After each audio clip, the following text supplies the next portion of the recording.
Hey guys, making kimo. This is Mortal Kombat X endings. All the endings, even the DLC characters. Let's get to it, shall we? Tiny metal man. Shinnok. Lin Kuei, reborn in a sector initiative. Sector. An insect created by insect. Yeah, that's Sector.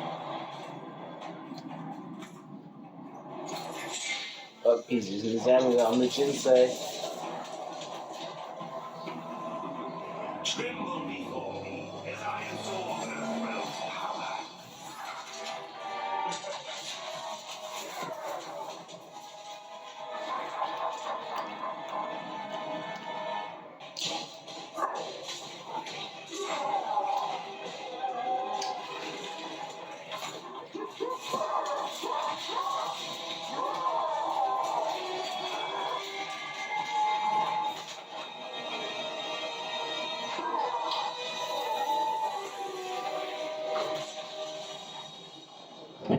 Kimo! They're up there, babe. After destroying Shinnok, Triborg turned his attention to the Special Forces. General Blade and the others fought valiantly, but their human weaknesses led to their inevitable defeat. Now with access to the SF computer network, Triborg used it to interface with the Lin Kuei storage drives from which he was spawned. He saved the brainwave data of dozens of his Lin Kuei brothers and sisters to the SF servers. The SF laboratories provided the materials necessary for Triborg to create cybernetic bodies for each one. Soon the downloads were complete. The Cyber Lin Kuei had been reformed. But because Sub-Zero had forever sullied the clan's name, Triborg decided to begin anew. He would henceforth be known as the leader of the deadliest clan in all the realms, the Takunin.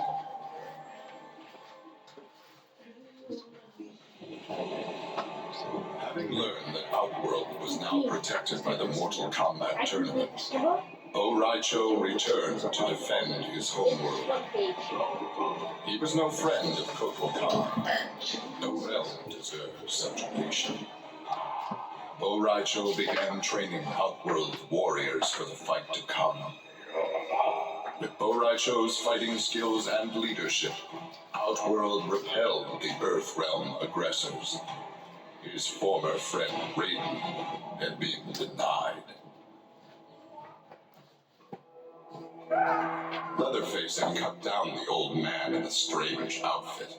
Maybe now that he was dead, the pretty yellow-haired gum-chewing girl would notice Leatherface.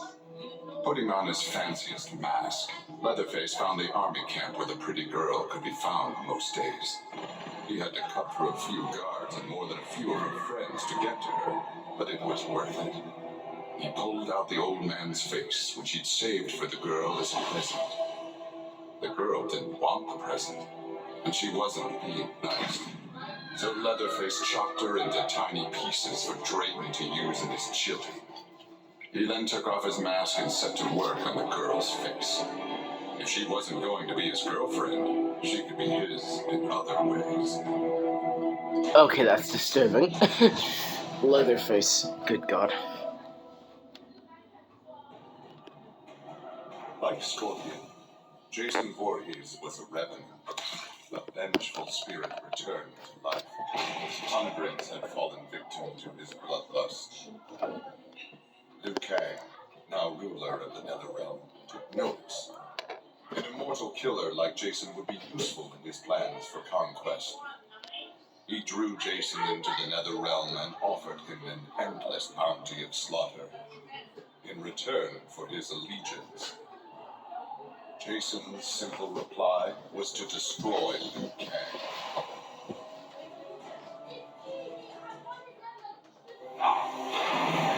The alien tore through Shinnok's flesh, reducing him to a bloody Is pulp. that The Predator? creature then returned to its nest in Outworld. It continued to venture forth looking for suitable hosts for use in establishing a new hive. The alien found more than a few intriguing species and dragged them back to its lair. Once a queen had been spawned, the alien's new hive multiplied quickly and spread unchecked throughout the realm. Emperor Kombat attempted to save Outworld in a desperate final attack on the aliens' main nesting ground. The attack failed. Outworld belonged to the aliens. This world called Earth produced that's many Predator. worthy opponents, which made for excellent sport. Some possessed a power previously unknown to the Predator's race, sorcery. The Predator sought to harness this new power for use in his conquests. He analyzed a trophy from a recent battle and eventually discovered its secrets. With the power of sorcery, the Predator was unstoppable and decimated whole worlds single-handedly. He had become the apex predator.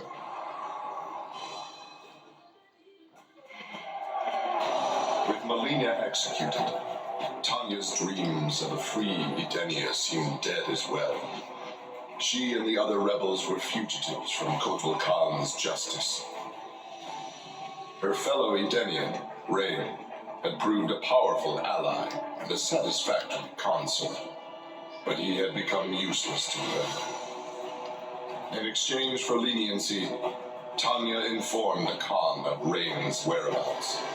Imprisoned but alive, Tanya's plotting began anew. Well, that's the way to go.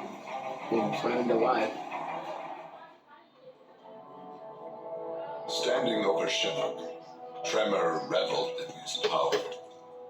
Much had changed since the Black Dragon's excursion to the Dream Realm. Kano had sent Tremor's team there to retrieve a psych bomb to be used in Kano's theft of Shinnok's amulet. Exposure to that realm had increased Tremor's power and expanded his mind.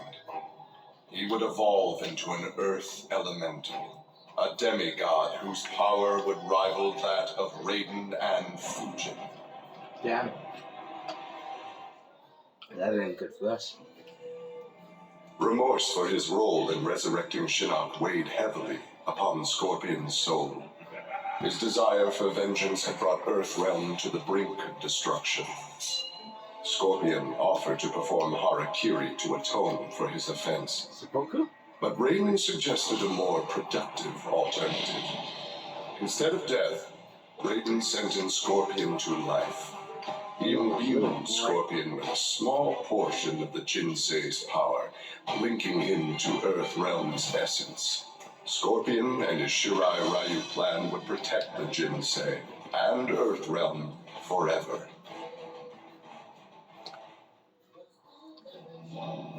Grandmaster Sub-Zero knew his Lin Kuei clan would need more than martial arts to stave off future threats to Earthrealm.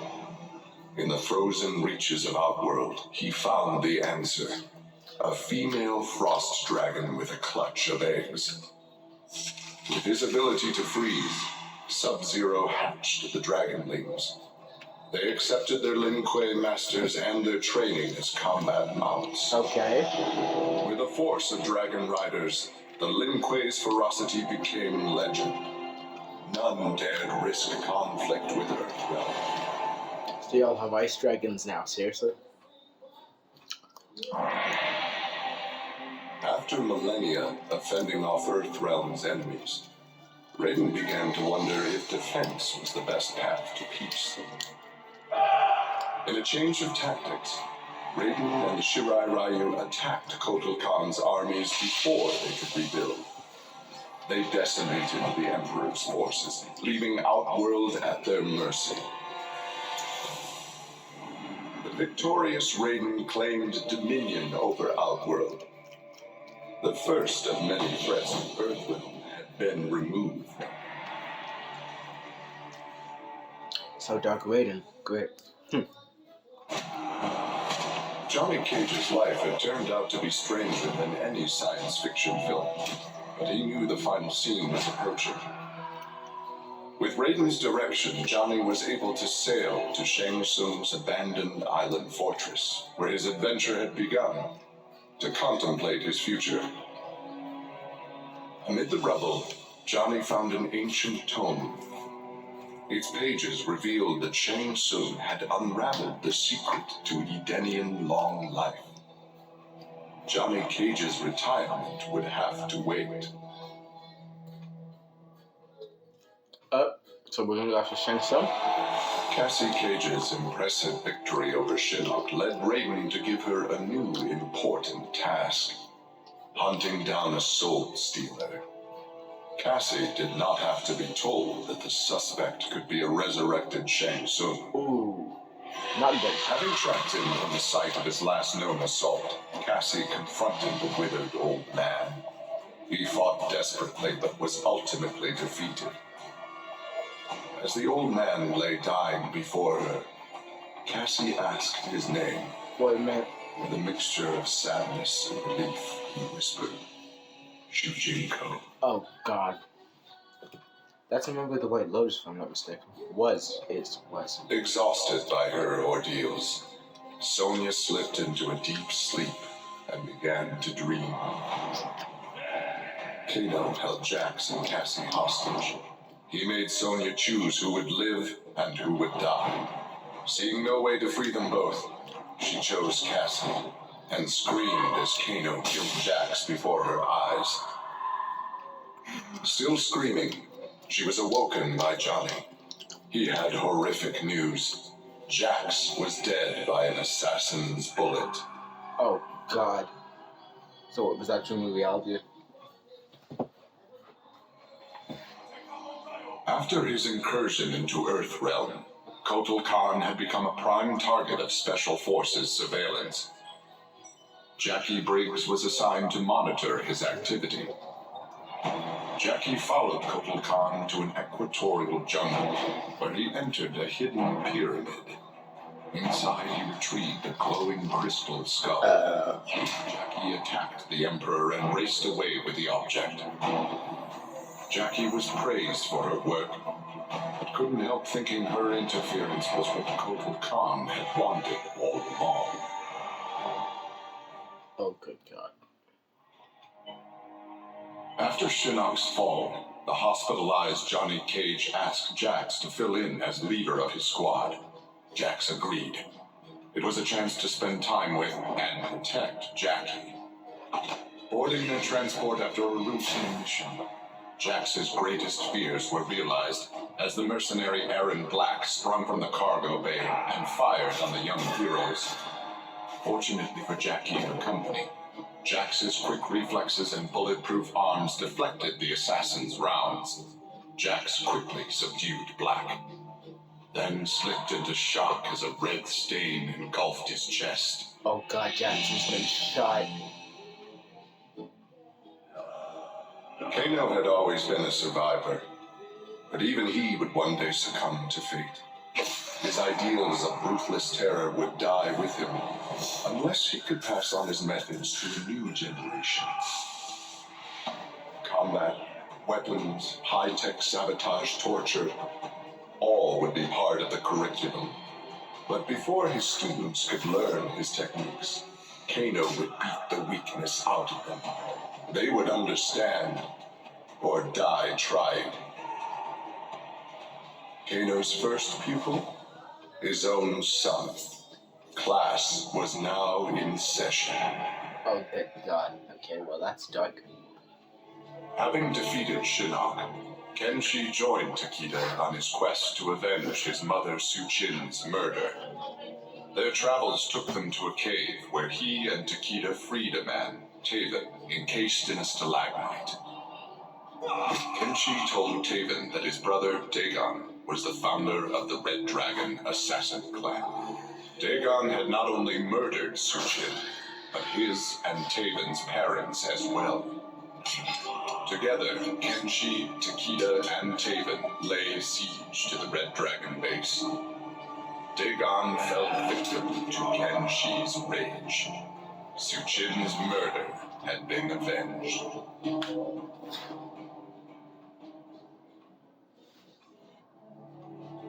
With Shinnok defeated, Takeda and his father set out to find his mother's killer, a member of the Red Dragon clan. Special Forces tech enabled Takeda to locate the clan's base. and disguise himself and Kenshi as they infiltrated their ranks. Deep within the mountain stronghold, Takeda discovered an actual dragon, a prisoner of the clan. The creature used its magic to divine the murderer's name, then transport Takeda and Kenshi to a faraway cave. There they discovered a man encased in a stalagmite. The dragon had said this man would also have reason to confront Suchin's killer. Takeda began to free him.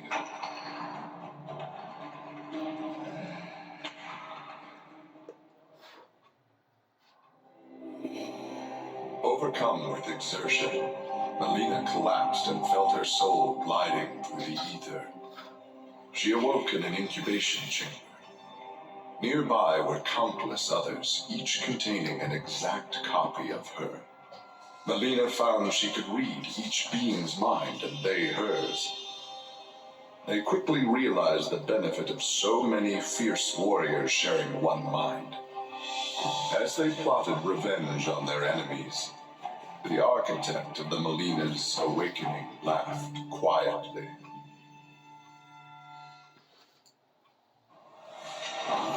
With Shinnok defeated, Liu Kang explored the Nether Realm, a world that, without Shinnok's controlling power, had descended into chaos.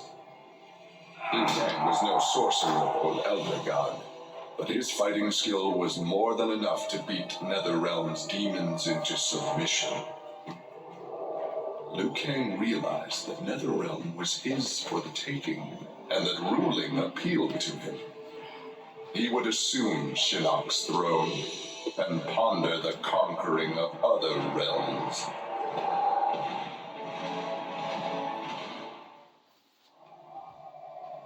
After Shinnok's defeat, Kung Lao found himself trapped in the Netherrealm, his soul corrupted by Quan Chi's dark magic.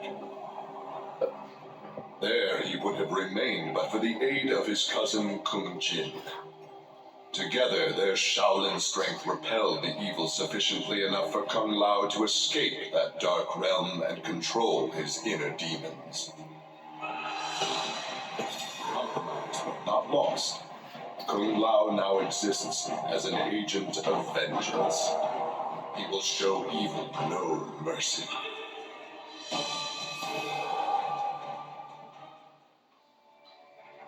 For his role in saving Earthrealm, Kung Jin's family created a statue in his likeness for inclusion in Raiden's revered collection. But Kung Jin's thoughts were with one no longer accepted by his family, Kung Lao. Kung Jin set out to locate his cousin and found him in the Nether Realm. Raiden believed Kung Lao's tortured soul was forever trapped without Quan Chi's magic to free him. But Kung Jin knew the Shaolin were stronger than any sorcerer's spell. He vowed to help Kung Lao fight off the evil that had remade him.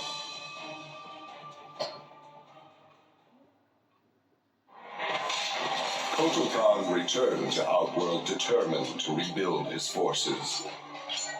But Raiden defeated him in a surprise attack and claimed dominion over Outworld. Desperate, the Emperor called upon the Elder Gods to aid in preserving his sovereignty. They granted his request, invoking the most sacred of contests.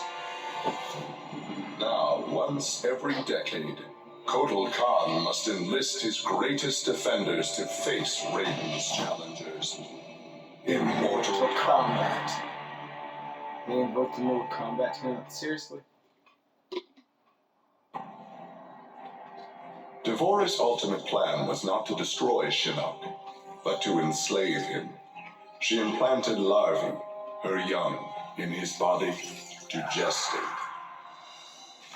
Having consumed the godlike power of their immortal host, Devorah's offspring were unlike any Kaitin ever born. As they matured, they spread like locusts throughout the realms. Her army of Kaitin super drones brought glory to Devorah, the beloved queen, and destruction to all.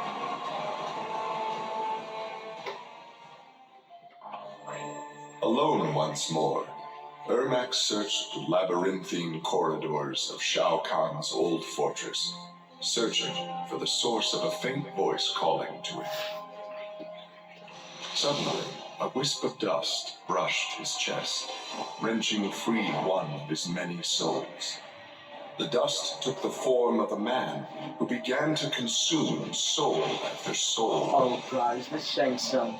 As the weakened Ermac stared helplessly, he recognized the mysterious figure, the sorcerer Shang Tsung, returned from death. Yeah, I had a hunch this was Shang Tsung. After Shinnok's defeat, Reptile was ordered to Earthrealm by Kotal Khan to assess the damage. Such intel could prove useful in future conflicts. Stumbling upon a collapsed cavern, exposed during the crisis, Reptile was shocked to see raptors emerging from within. Unlike the rest of his race, these raptors had never left Earthrealm for the doomed realm of Zatera, and thus had remained safe and hidden. Alone no more, Reptile vowed to remain with his rediscovered people and reclaim their Earthrealm homeland.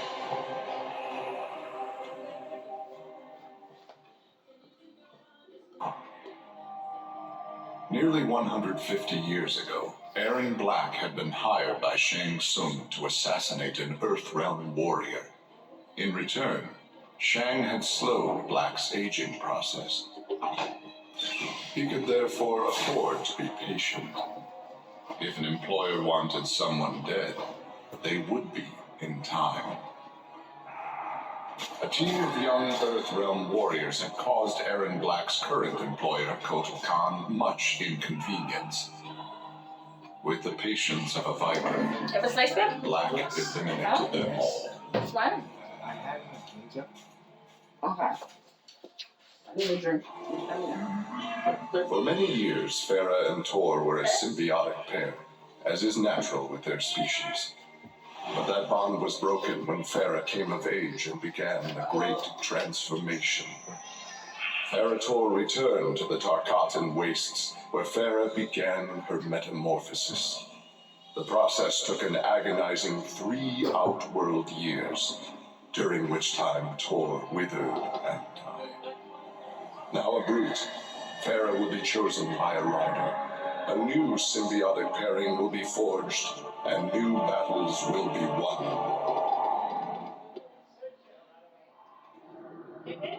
The Shokan had become outcasts for refusing to aid either side in the Outworld Civil War.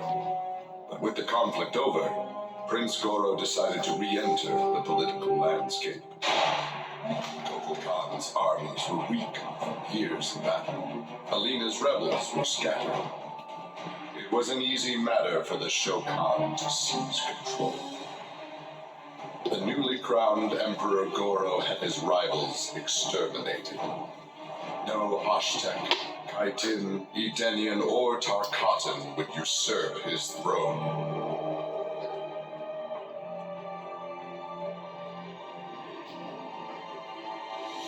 So Goro rules Outworld now? Oh Kitana found herself walking the streets of a magnificent, shining city. This was Edenia, a realm freed from Outworld, and Kitana was its beautiful queen. This was the timeline unaltered by Raiden. Earthrealm had been destroyed by Shao Kahn, but Kitana had survived Armageddon and united the other realms to destroy him. Long-lasting peace was the result. Kitana awoke from this vision to find herself in the Nether Realm. She was not the queen of Edenia, but a revenant of hell, and she hated Raiden for it.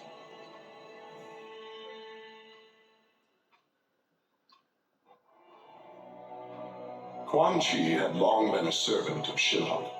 His role in freeing him from imprisonment had not gone unnoticed by the Elder Gods. Shinnok was no longer a threat, but Quan Chi's actions had given rise to a new power. After much deliberation, the Elder Gods contrived a plan to rebalance this power before it grew further. Free will was burned from Quan Chi's soul and replaced with a single directive.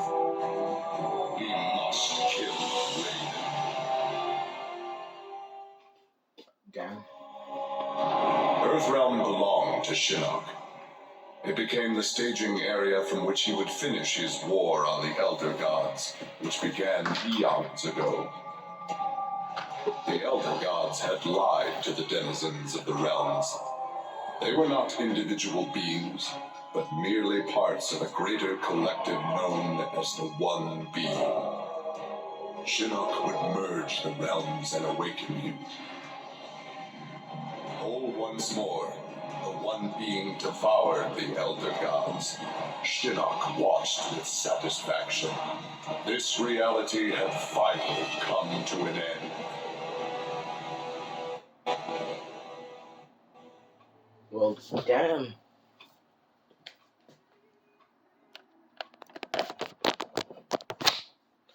Alright, well, that's Mortal Kombat X, all of the endings, including the DLC characters.